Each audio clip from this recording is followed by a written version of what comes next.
Tuan-tuan, kita hidup di dunia ni pun kita rasa berat. Macam-macam Allah bagi ujian. Ujian tempat kerja, ujian menega, ujian suami, ujian isteri, ujian anak-anak, ujian ayah, kadang ujian dengan mak dan sebagainya. Rasa berat hidup. Ramai bunuh diri. Sebab apa? Sebab rasa tak boleh pi dengan hidup. Ketahuilah bahawasanya setiap alam itu lebih berat daripada alam yang sebelumnya. Tuan-tuan nak tengok tanda-tanda ahli syurga? Ada tanda-tanda ni, insya-Allah ahli syurga. Antara tanda yang banyak saya tengok ahli syurga ni, antaranya satu, ibadah dia lebih banyak daripada kerja merapu dia. Ibadahnya lebih banyak daripada buang masa dia. Hak ni ciri ahli syurga. Maka kita pun faham bakal ahli syurga ni tuan-tuan, hidup dia banyak dipenuhi dengan ibadah. Tuan-tuan, dalam masjid ni, termasuk semua hak dengar ni, dalam rakaman ke live ke, dia tahu hidup dia lebih banyak ibadah ataupun lebih banyak benda sia-sia yang dia buat. Dia tahu.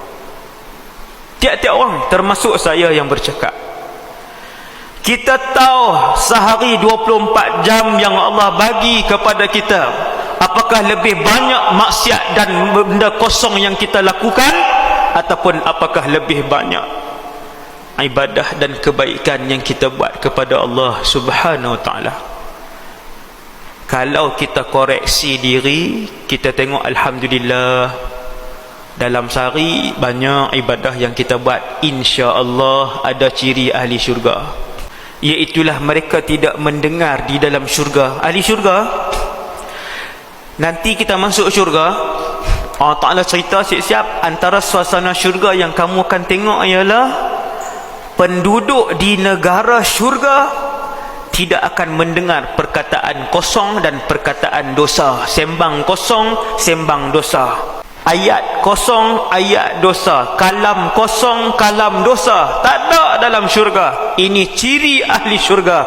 Apabila dia hidup di atas muka bumi Allah, mulutnya tak bercakap kosong, mulutnya tidak mengumpat orang, mulutnya tidak mencerca dan menghina orang. Allah Ta'ala kata, mulut ahli syurga ni semua cakap benda-benda baik saja. Maka bakal ahli syurga, mulutnya selalu keluar benda baik saja. Kita ada dalam masjid ni yang mendengar di luar sana, tuan-tuan sekalian, cuba muhasabah tengok. Banyak tak kata ke orang? Banyak tak sebut aib orang? Banyak tak hina orang? Orang tu susah, orang tu miskin, orang tu bodoh. Banyak tak kita hina orang? Mulut kita hari-hari. Kita renung sehari, ambil masa 2 minit, ambil masa 3 minit, renung balik dalam tiap-tiap hari 24 jam. Alhamdulillah, banyak baca Quran, insya-Allah ahli syurga. Alhamdulillah, hari ni tak ngumpat siapa, insya-Allah ahli syurga. Ingat balik daripada pagi tadi sampailah pukul 8 ni, alhamdulillah, hari ni tak muhung siapa, alhamdulillah, insya-Allah jadi ahli syurga. Tuan-tuan, orang baik ni dia suka cerita ke dia suka simpan? Dia suka simpan. Tak ada manusia baik dia suka cerita. Hak selalu duk cerita benda baik, apa yang dia buat dalam Facebook tu, maksud dia ada masalah jiwa. Tiap-tiap hari beritahu, hari ni sedekah berapa, hari ni buat apa, hari ni mayang duha berapa. Orang soleh, dia akan merahsiakan benda-benda baik yang dia buat, seperti mana orang jahat merahsiakan maksiat yang mereka lakukan.